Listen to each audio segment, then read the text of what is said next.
Wes. Bismillahirrahmanirrahim. Assalamualaikum warahmatullahi wabarakatuh. Alhamdulillahirrahmanirrahim. Puji syukur kita kehadirat Allah Subhanahu wa Ta'ala yang hari ini telah mempertemukan kita kembali dalam keadaan sehat walafiat. Ibu-ibu sehat ya, ibu-ibu? Iya, terima kasih Bu ya atas kehadirannya hari ini. Semoga sesi ini akan memberikan kita pelajaran yang baik Bu ya. Masih ingat ibu-ibu tentang pelajaran kita bulan lalu? Iya Ibu Desi? Iya, memberikan penghargaan terhadap anak ketika anak melakukan hal-hal yang baik. Sudah dipraktekkan di rumah ibu-ibu? Sudah ya, pelan-pelan Bu ya. Yang belum, segera lakukan di rumah, praktekkan di rumah supaya nanti anak lebih bersemangat lagi. Oke ibu-ibu? Materi kita pada hari ini Bu melanjutkan sesi yang sebelumnya, melanjutkan sesi bulan lalu, yaitu dampak negatif kekerasan pada anak. Ya Bu ya. Jadi saya ingin bertanya nih, Ibu dulu pernah tidak orang tua Ibu itu melakukan kekerasan pada Ibu? Atau ketika Ibu salah, apa yang dilakukan oleh orang tua Ibu? Ya Ibu Ila? Dimarah. Ketika itu perasaan Ibu gimana? Sedih Bu ya. Jadi sekarang ini Bu, saya akan mengajak Ibu untuk membayangkan, buka telapak tangannya semuanya begini. Ibu bayangkan di atas telapak tangan Ibu ada tumpukan pasir. Ada tumpukan pasir, sudah Ibu bayangkan. Di telapak tangan Ibu ada tumpukan pasir, kemudian Ibu genggam. Genggam erat-erat. Apa yang terjadi? Ibu Fatimah, apa yang terjadi ketika Ibu menggenggam pasir itu erat-erat? Iya, betul sekali, pasirnya berjatuhan. Begitu juga dengan kita, Bu. Jadi bayangkan, pasir ini adalah anak-anak kita. Anak-anak Ibu yang dilahirkan dengan segala kebaikan. Dan tangan ini perilaku buruk Ibu. Perilaku Ibu yang memberikan perlakuan kepadanya dengan kekerasan.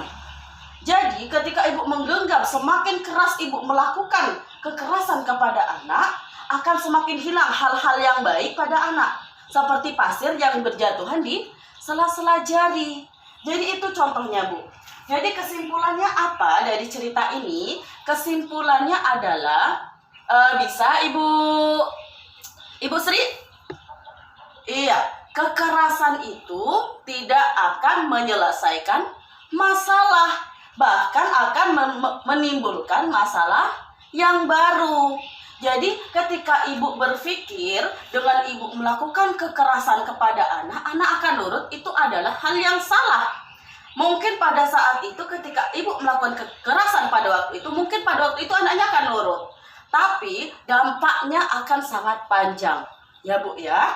Kemudian kesimpulan yang berikutnya adalah ketika orang tua melakukan kekerasan adalah anak ini akan semakin tertantang, akan semakin merasa tertantang untuk melakukan hal-hal buruk lainnya. Jadi ini dampaknya sangat luar biasa Bu ya. Jadi dari kesalahan yang satu ketika mendapatkan kekerasan, dia akan melakukan kekerasan-kekerasan lainnya. Bahkan yang lebih parahnya adalah anak ini akan menganggap kekerasan itu adalah sesuatu yang wajar. Jadi ketika dia bermain bersama temannya, kemudian temannya melakukan kesalahan, dia melakukan kekerasan. Karena dia menganggap bahwa kekerasan itu adalah hal yang wajar. Hal yang wajar ketika dilakukan di rumah, ibunya juga melakukan kekerasan. Jadi wajar dong kalau saya melakukan kekerasan kepada teman. Ini sangat fatal Bu ya. Masa anak orang jadi korban gara-gara kita? Ngeri Bu ya. Jadi kesimpulannya di sini, kekerasan itu sangat berbahaya, sangat tidak boleh diterapkan dalam pola asuh kita Bu. Kekerasan itu ada dua jenis Bu. Abah Ibu Dina bisa jelaskan? Iya, betul sekali. Kekerasan itu ada dua jenis, kekerasan fisik dan kekerasan non fisik. Kekerasan fisik itu dampaknya seperti apa? Ya Ibu Sri lagi semangat ya.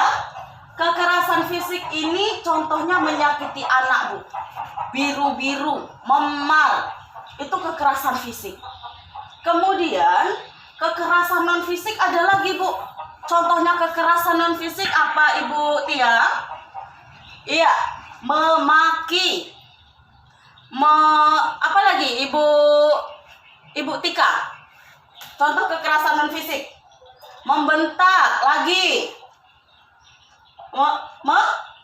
Mengancam. Bahkan Bu, ketika kita memelototi anak saja, memelototi anak seperti ini saja, yang kita tidak melakukan apapun, itu juga bentuk dari kekerasan non fisik. Bahkan dampak dari kekerasan non fisik bisa kita lihat di flowchart 2B ini, Bu. Kekerasan non fisik ini sangat besar sekali dampaknya. Yang pertama apa, Ibu Diki bisa dibacakan? Ya, pemarah. Ketika kita memarahi anak, ketika kita memaki anak, mengancam anak akan menjadi lebih pemarah. Kita marah, anak marah balik. Ketika kita marah anak sekali, anak 2 kali marah sama kita, Bu. Bahaya, Bu, ya. Kemudian yang kedua adalah anak itu lebih agresif. Agresif ini apa, Ibu? Agresif ini anak akan lebih cepat terpancing emosinya. Jadi lebih tersulut emosinya, itu lebih membara, lebih menggebu-gebu, Bu. Kemudian yang ketiga apa, Ibu Sumarni? Yang ketiga bisa dibacakan, Ibu? Iya, anak merasa tidak percaya diri. Jadi, Bu, dampak kekerasan non fisik yang ketiga adalah anak menjadi tidak percaya diri. Untuk melakukan hal-hal, melakukan sesuatu, anak lebih pikir panjang. Apakah ini akan membuat orang tua saya marah? Nanti kalau saya dimarah, saya disakiti lagi, saya dipukul lagi, saya dimarahi lagi. Jadi anak merasa tidak percaya diri, Bu, untuk melakukan sesuatu. Yang keempat, ya, Ibu Sri, sulit berkonsentrasi belajar. Jadi ketika anak belajar, konsentrasinya itu terpecah karena dampak dari non fisik ini tadi. Jadi dari yang kita jelaskan ini dampak negatif dari kekerasan pada anak ini adalah anak akan menganggap menyakiti orang lain adalah hal yang wajar. Untuk itu, ibu-ibu, mulai sekarang, ayo, Bu, jangan menjadikan kekerasan itu adalah salah satu-satunya solusi untuk mengatasi anak yang berkelakuan buruk, Bu, ya. Coba bersabar, kendalikan emosi. Ketika anak mulai marah, ketika anak membuat kita jengkel, ketika anak melakukan kesalahan, coba tahan emosi dulu, Bu.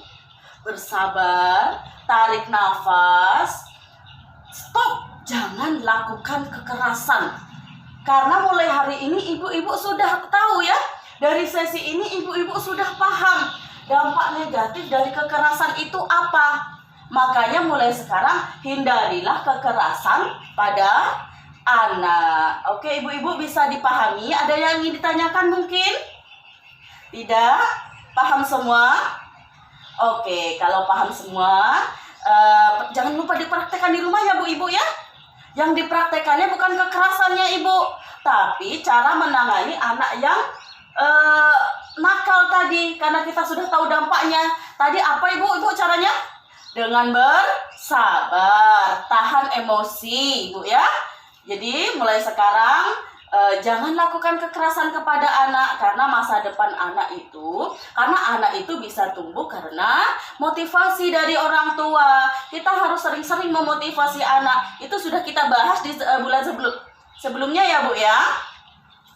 Oke, kalau tidak ada yang ingin ditanyakan, saya tutup sesi ini. Saya ucapkan terima kasih kepada ibu-ibu yang hadir pada hari ini. Semoga sesi ini bisa memberikan kita pelajaran, bisa memberikan manfaat pada kita semua pertemuan kali ini. Semoga bulan depan kita bisa bertemu lagi dalam keadaan sehat, Bu, ya.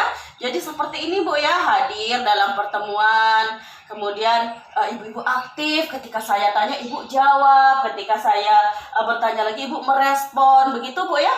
Jadi mudah-mudahan bulan depan kita bisa bertemu lagi di rumah siapa, Ibu? Di rumah Ibu Siti. Iya, jadi bulan depan kita di rumah Ibu Siti, Bu, ya. Untuk bulan depan semoga kita bisa bertemu lagi dalam keadaan sehat, ibu-ibu juga sehat. Jangan lupa, Bu, sering cuci tangan, Bu, ya. Gunakan masker. Oke. Oke, saya tutup sesi ini. Wabillahi taufiq wal hidayah. Wassalamualaikum warahmatullahi wabarakatuh.